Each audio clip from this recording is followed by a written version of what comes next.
સુપ્રસિદ્ધ યાત્રાધામ ડાકોરમાં મેળાના 5 દિવસમાં લાખો ભાવિક ભક્તો કાળિયા ઠાકરના દર્શન કાર્ય ઉમટી પડ્યા છે। જિલ્લા વહીવટીતંત્ર તેમજ જિલ્લા પોલીસ તંત્ર ખડે પગે રહી રહ્યું છે। દર્શન માટે નિર્ધારિત રૂટથી દર્શન કરવાનો માર્ગ નક્કી કરવામાં આવ્યો છે।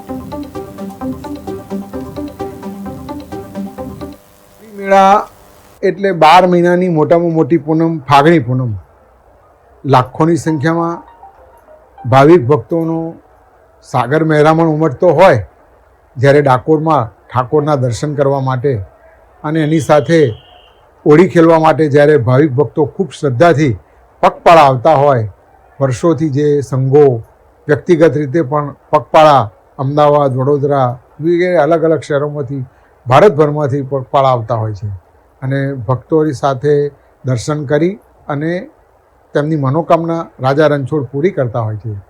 જ્યારે આવા મોટી સંખ્યામાં ભાવિક ભક્તો ડાકોર ખાતે પધારતા હોય ઠાકોરજીના આશીર્વાદ લેવા માટે, ત્યારે ભગવાન સૌની મનોકામના પૂર્ણ કરે એવી અમે પણ પ્રાર્થના કરીએ છીએ અને એમની જે કંઈ વ્યવસ્થા કરવાની થતી હશે સુચારુ વ્યવસ્થા ડાકોર ટેમ્પલ કમિટી, સેવક ભાઈઓ, વહીવટીતંત્ર અને પોલીસ તંત્ર સાથે મળી અને ભાવિક ભક્તો માટે સુચારુ વ્યવસ્થા કરાવવામાં આવે છે।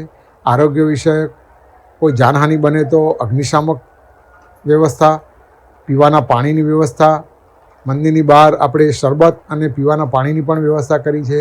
2 જગ્યાએ યાત્રિકોને રોકાવા માટે વિસામા બનાવવામાં આવે છે। ત્યાં એમને રાત્રિ મુકામ કરવો હોય, સૂઈ જવું હોય